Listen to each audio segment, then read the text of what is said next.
વિદ્યાલય e learning પ્રોગ્રામમાં મહેતા ચિકિત્સા આપનું હાર્દિક સ્વાગત કરું છું। વિદ્યાર્થી મિત્રો, આજે આપણે ભાગ બીજો આંકડાશાસ્ત્રમાં ભાગ બીજાની શરૂઆત કરીએ છીએ, બરાબર। અને ભાગ બીજામાં પ્રથમ પ્રકરણ આપણું છે સંભાવના, એની આપણે શરૂઆત કરીએ છીએ, બરાબર।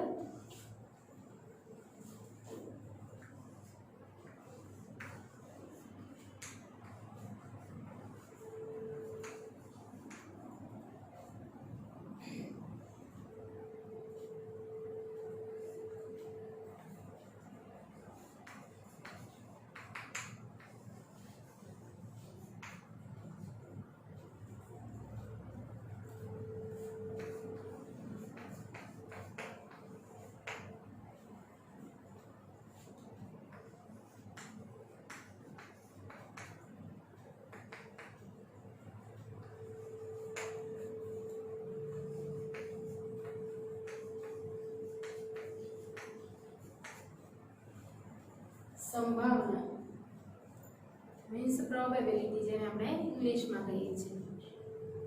વિદ્યાર્થી મિત્રો, તમે ધોરણ 9 થી સંભાવનાનું પ્રકરણ તમે શીખતા આવ્યા છો। 9મા ધોરણમાં પણ શીખી ગયા, 10મા ધોરણમાં પણ શીખી ગયા અને પાછું ફરીથી 12મા ધોરણમાં આપણે શીખવાનું છે, બરાબર। તો સૌપ્રથમ તો તમે પ્રકરણની શરૂઆત કરો છો એ પહેલા અમુક વ્યવહારિક જીવનની આપણે વાત કરીએ અને પછી એ વ્યવહારિક જીવન સાથે જે પ્રોબેબિલિટી છે એ સાંકળવાનો પ્રયત્ન કરીએ। એ પહેલા વાત કરી દઈએ ધોરણ 9માં અને ધોરણ 10માં જે સંભાવના તમે શીખી ગયા છો, જેવી રીતે સંભાવના શોધતા હતા એ જ રીતે શોધવાની છે અહીંયા આપણે, પણ માત્ર ફરક એટલો છે કે ત્યાં તમે એને સૂત્ર દ્વારા નહોતા દર્શાવતા, અહીં આપણે સૂત્રથી દર્શાવીશું, એટલો જ ફરક છે, બરાબર। તો એ ધ્યાન રાખશો તમે કે જે તમે 9મા ધોરણથી સંભાવના શીખતા આવ્યા છો, જેવી રીતે દાખલા ગણતા હતા, એમાં માત્ર ગણતરી છે એમાં થોડો ઘણો ફેરફાર છે, બાકી થિંકિંગ એમાં જે લોજિક છે, એમાં જે તમારું તર્ક લગાવવાનું છે એ તો તમે જે 9મા ધોરણથી શીખી ગયા છો એ જ છે, એમાં કોઈ નવું આવતું નથી અને પ્રકરણ ખૂબ જ સહેલું છે। જો 9મા ધોરણ અને 10મા ધોરણમાં તમે સંભાવનાનું પ્રકરણ સારી રીતે વ્યવસ્થિત રીતે શીખ્યા હોય, ગણ્યું હોય, પ્રેક્ટિસ કરી હોય તો અહીંયા આ જે પ્રકરણ છે એ તમને વેરી ઈઝી લાગશે। એટલે કે માત્ર હું એક દાખલો સમજાવીશ અને પછી તમે બધા જ દાખલા જાતે ગણી શકશો, બરાબર। તો એ પ્રકરણ છે એક દ્રષ્ટિએ સાવ સહેલું છે, તો જરાક તમે એ થિંક કરી લો કે 9મા ધોરણમાં અને 10મા ધોરણમાં તમે શું શીખી ગયા છો, પછી આપણે આગળ વધીએ।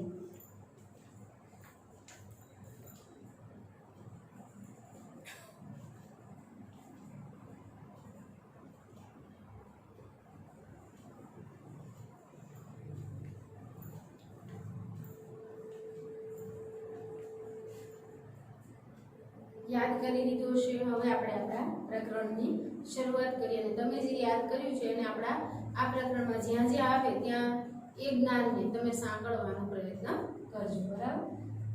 વિદ્યાર્થી મિત્રો, આપણા વ્યવહારિક જીવનની જો વાત કરીએ તો સવારથી ઉઠી અને સાંજે આપણે સૂઈએ ત્યાં સુધી ઘણી બધી આપણી સાથે ઘટનાઓ ઘટાતી હોય છે અને આ જે ઘટનાઓ છે એ ઘટનામાં અમુક ઘટના એવી છે કે જેના વિશે તમે ચોક્કસપણે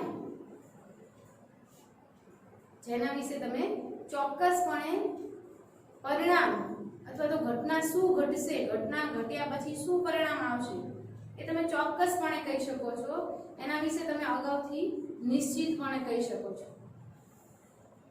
દાખલા તરીકે આપણે વાત કરીએ તો સૂર્યનું પૂર્વમાં ઉગવું,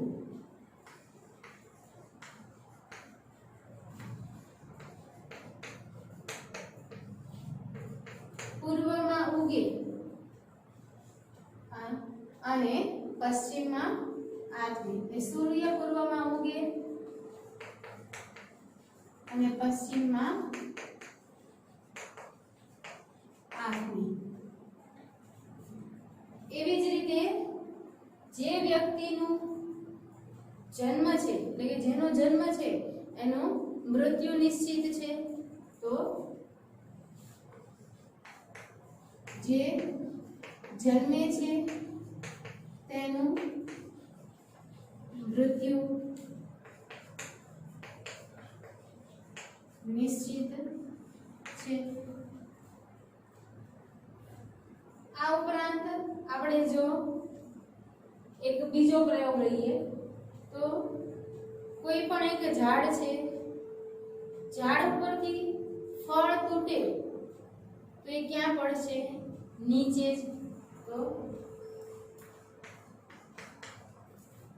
ઝાડ પરથી ફળનું છૂટવું। હવે વિદ્યાર્થી મિત્રો, અહીંયા બોર્ડ ઉપર મેં વ્યવહારિક જીવનની 3 ઘટના લખી છે। આ 3 ઘટના એવી છે કે જેનું પરિણામ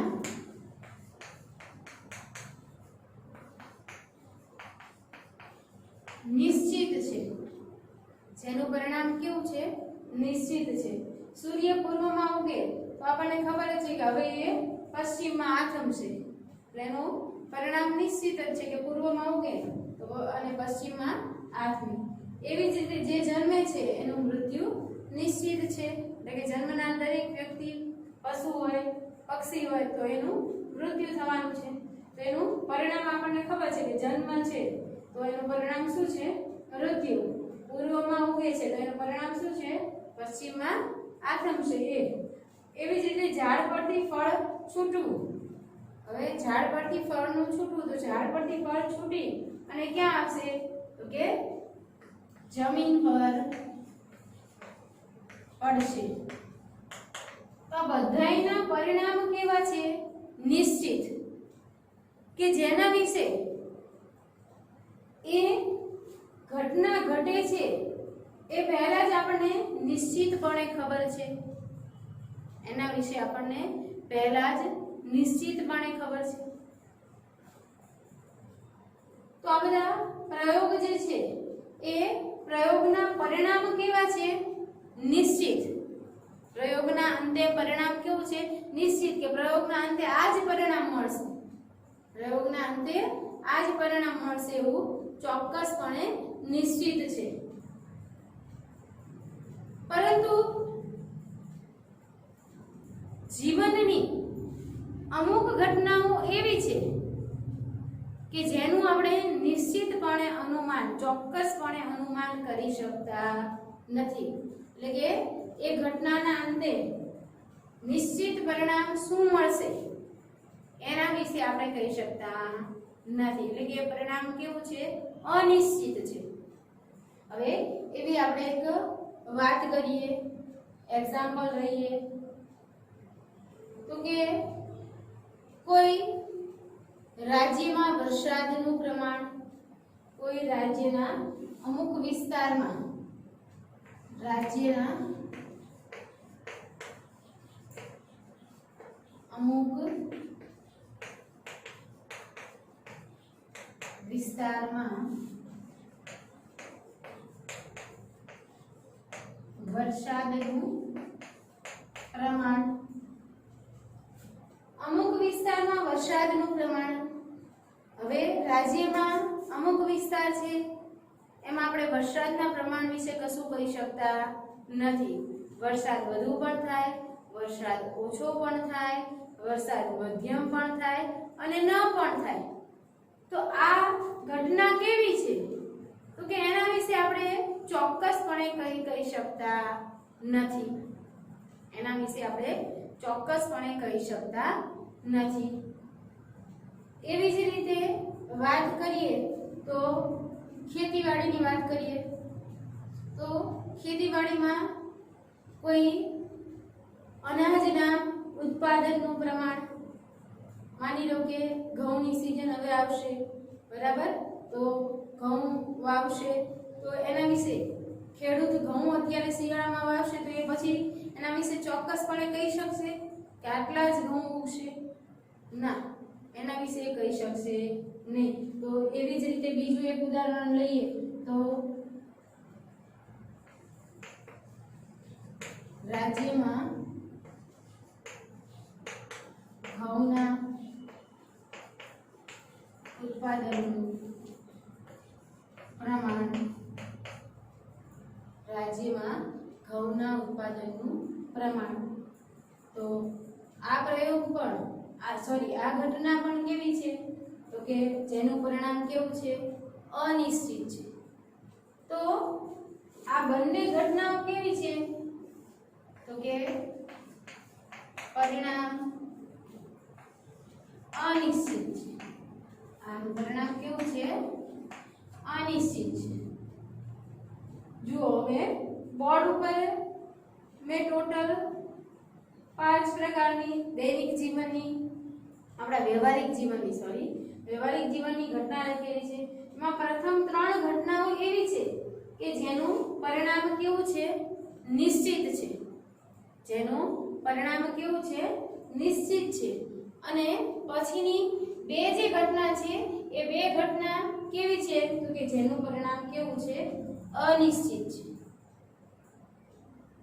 હવે આ જે અનિશ્ચિતતા છે એના માટે આપણે કોઈ એક આધારભૂત દ્રષ્ટિકોણથી આપણે કહી શકીએ છીએ કે ભાઈ આમ બનશે અથવા તો આમ બની શકે. વરસાદનું પ્રમાણ મધ્યમ રહેશે, વરસાદનું પ્રમાણ વધુ રહેશે, એવું આપણે અનુમાન કરીએ છીએ. ચોક્કસપણે નથી કહેતા, અનુમાન કરીએ છીએ, જેને આપણે ચાન્સ આધારિત કહીએ છીએ. જેને આપણે શું કહીએ છીએ? ચાન્સ આધારિત. શક્યતા કેટલી છે, કેટલા પ્રમાણમાં છે એ આપણે ચાન્સના આધારે દર્શાવીએ છીએ. તો આવી રીતે આપણા વ્યવહારિક જીવનની ઘટનાઓ અલગ અલગ બને છે.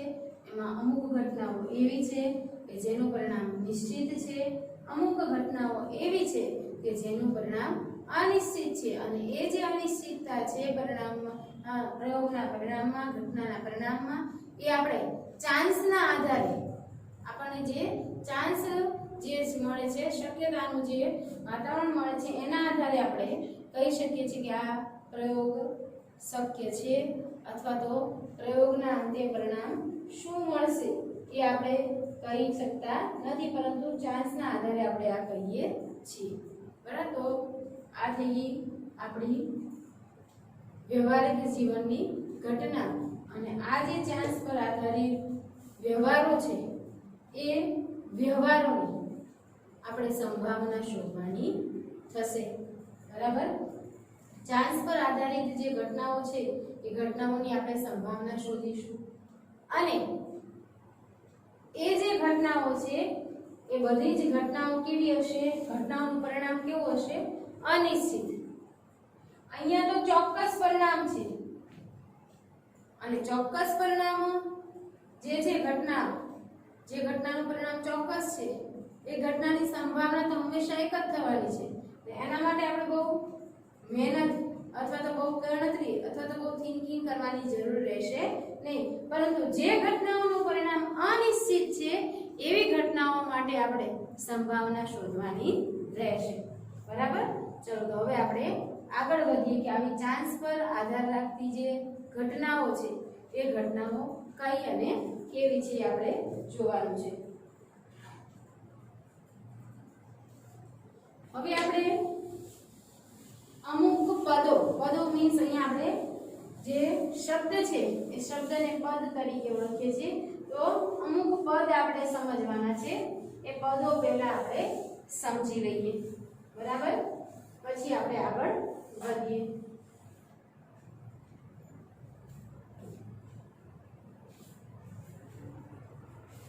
હવે આપણે જે ચાન્સ પર આધારિત ઘટનાની વાત કરી એના આધારે પ્રથમ પદ આપણે સમજવાનું છે યાદચ્છિક પ્રયોગ. પ્રથમ આપણે શું સમજવાનું છે?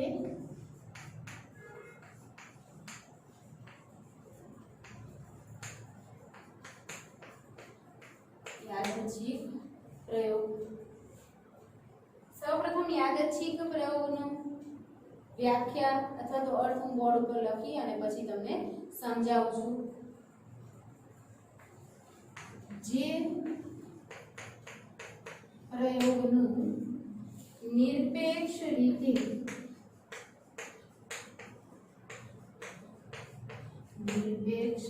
રીતે સમાન સંજોગોમાં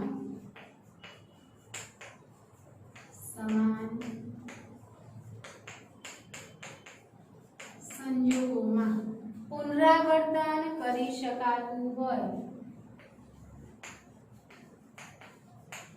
પુનરાવર્તન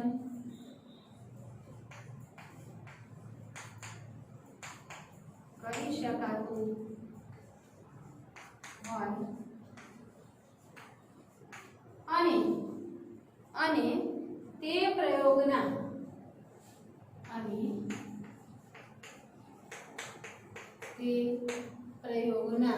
બધા જ શક્ય પરિણામો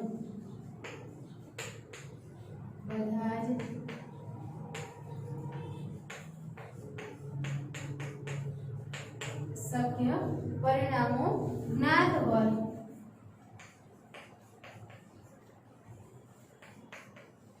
બધા જ શક્ય પરિણામો જ્ઞાત હોય, પરંતુ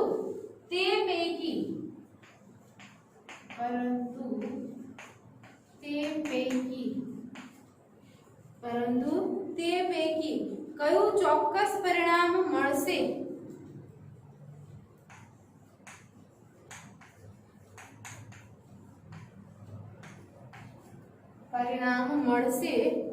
તેનું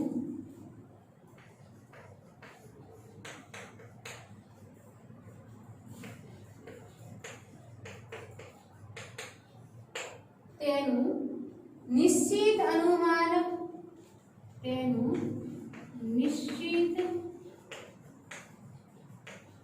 અનુમાન પ્રયોગ પૂર્વે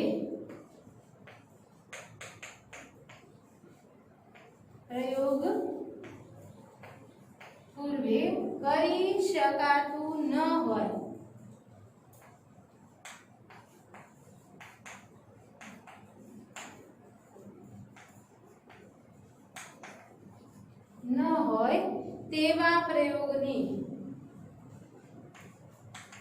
તેવા પ્રયોગની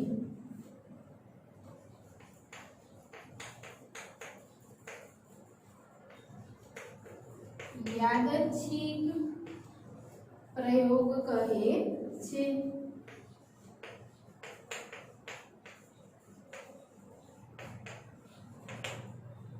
આ થઈ ગઈ આપણી યાદચ્છિક પ્રયોગની વ્યાખ્યા અથવા અર્થ કંઈ પણ, બરાબર।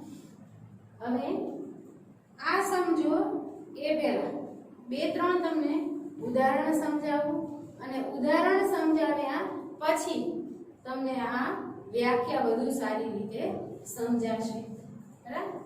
ઉદાહરણ આપણે લઈએ છીએ। પહેલું ઉદાહરણ આપણે લઈએ, એક સમતોલ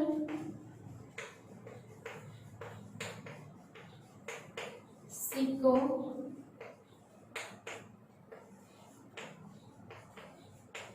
ઉછાળવાનો પ્રયોગ। વિદ્યાર્થી મિત્રો, એક સમતોલ સિક્કો ઉછાળવાનો પ્રયોગ આ આપણું ઉદાહરણ છે યાદચ્છિક પ્રયોગનું। હવે સમતોલ સિક્કો ઉછાળશો વિદ્યાર્થી મિત્રો, આ 9મા ધોરણથી તમારા દાખલા આવતા હતા, બરાબર? કે સમતોલ સિક્કો તમે ઉછાળો તો સિક્કાની બે બાજુ હોય, સિક્કાની બે બાજુ જેને આપણે H અને T વડે દર્શાવીએ છીએ, બરાબર? તો અહીંયા સિક્કો ઉછાળશો એટલે તમને ખબર છે કે તમને પરિણામ કયું મળશે, તો કે H અથવા T, H મળશે અથવા તો T મળશે। તો આ શું થઈ ગયું, તો કે તમે સિક્કો ઉછાળવાનો પ્રયોગ કરો છો, એ પ્રયોગના શક્ય પરિણામો કયા છે, તો કે H અને T, H અને T। આ થઈ ગયા બે શક્ય પરિણામો।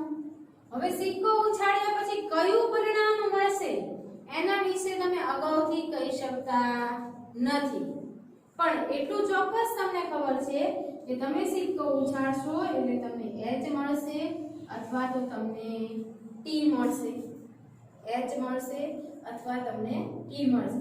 હવે એક વસ્તુ અહીંયા યાદ રાખવાની, ઘણા વિદ્યાર્થી એવો પ્રશ્ન થાય, ડાયા વિદ્યાર્થી હોય, વધુ વાંચન હોય, વધુ વિચારસરણી હોય, વધુ લોજિક દોડાવતા હોય, એને એવો પ્રશ્ન થાય કે ટીચર H અને T જ મળે એવું થોડું છે, સિક્કો ઊભો રહે તો આપણે અહીંયા એ એક કન્ડિશન સ્વીકારી લેવાની કે સિક્કો ઉછાળીએ છીએ એટલે સિક્કો કોઈ એક સપાટી ધારણ કરે છે, H કરે છે અથવા તો T કરે છે, પણ એ ઊભો નથી રહેતો, બરાબર? એ આપણે કન્ડિશન હશે, બરાબર? એ તમે જરા પાઠ્યપુસ્તકમાં વાંચશો એટલે ત્યાં પણ તમને ક્લેરિફિકેશન કરેલું જ હશે, જોજો, બરાબર?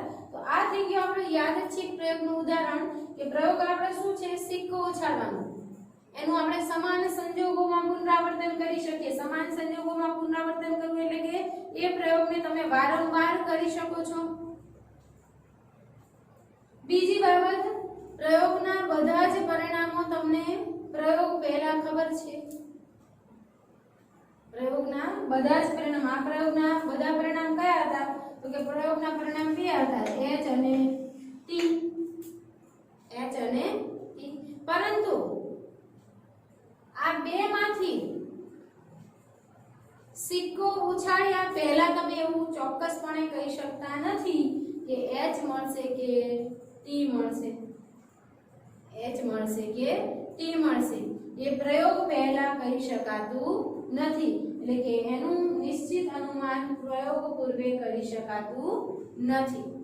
આવા પ્રયોગને શું કહેવાય છે, યાદચ્છિક પ્રયોગ। એવું આપણે બીજું એક ઉદાહરણ લઈએ, એવું એક બીજું ઉદાહરણ લઈએ, એક સમતોલ પાસો